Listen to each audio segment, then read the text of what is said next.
Y'all know the name. Source. Doing my job.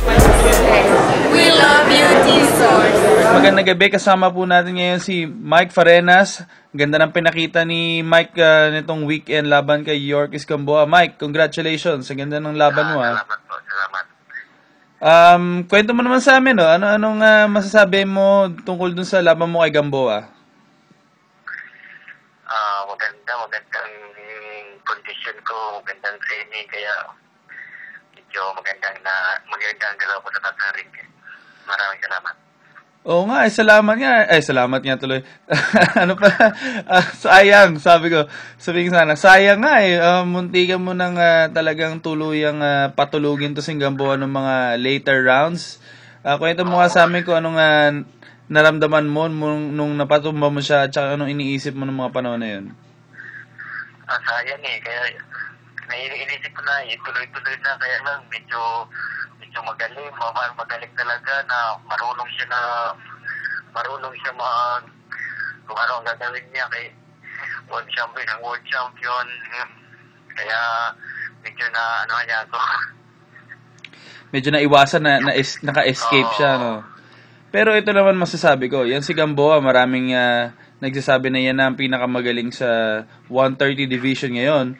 Pero nung kayo nagtapat, halos talagang magkapareho lang kayo ng pinakita mo sa kanya, ikaw pinaka nagpahirap sa kanya. Kaya ano naman ang nararamdaman mo ngayon? Medyo masaya. Joiner tayo, kaya nagpapasalamat ako sa lahat ng suporta na sana huwag kayo magsawa kung suporta sa vaccine. Ayan. Ikaw, ano naman ang plano mo pagtapos ng fight na to? Habulin nyo ba mag-rematch o meron pa bang ibang mga kalaban kayong iniisip? Nasa promoter ko yan. Kung ano ang promoter at manager ko, kung ano ang decision nila, yun ang ito. Tama. Kahit na muna sa pamilya, uwi muna. Bakasyon muna sa Pilipinas, no? Bakasyon muna ako. Di masaya na ngayon yung Pasko mo. Oo. Sobrang saya. Kaya maraming salamat sa lahat ng sumuporta. Ano naman yung tungkol sa fight? Ano naman yung naging effective para sa'yo na nakita mo kontra kay Gamboa? Nakita ko na medyo anong definition niya, kaya ginawa namin sa every training namin, ginagawa namin kung ano ang mga weakness niya, yun ang sinusubukan namin gawin sa taas ng ring, sa sparring. Kaya maraming salamat at effective naman ang namin.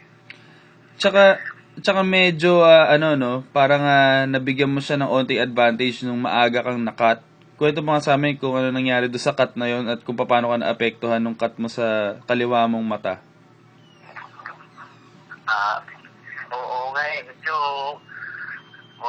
naunahan ako, natumba agad ako, knockdown ako, kaya at saka may cut ako, ang dugo umaagad sa mata ko, kaya medyo disturbo siya. Mm-hmm. Nahirapan ka ba nung fight na yan? Nahirapan ka makakita? Okay lang na ano pa naman, kaya lang medyo mahirap kasi may dumadaloy sa mata mo, na-istorbo yung concentration. Mm-hmm. Kaya tsaka ang sakit nun no? Oo, medyo rin, sakit. Kitang-kita sa TV yung hiwa Pero pero masasabi mo ba na talagang mas magaling o mas malakas si Gamboa kontra sa mga ibang nakalaban mo? Anong masabi mong special kay Gamboa? Oo, malakas, magaling. Malakas. Siyang pinaka kapag naging kalaban, kaya. Pero siya mismo, nagulat siya na noong mga later rounds, ikaw sumusugod pa rin. Kumbaga pinakita mo sa kanya yung puso mo at yung determinasyon mo. Oo, medyo. Yun na lang ang pag-asa natin na. Yun na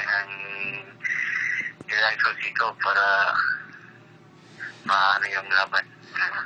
Pero kung ikaw yung papipiliin, gusto mo ba mag-rematch kayo ni Gamboa? rematch. Gusto ko ng rematch kaya. Pero nasa promoter ko pa rin kung ano. Kunin ko rin sana yung reaction mo, no, dun sa nakakagulat na nangyari doon sa main event. Si Manny, lahat ng buong Pilipinas natulala nung T-Source, you're my idol. Doing my job, doing my job, doing my job, doing my job, doing my job, doing my job, doing my job.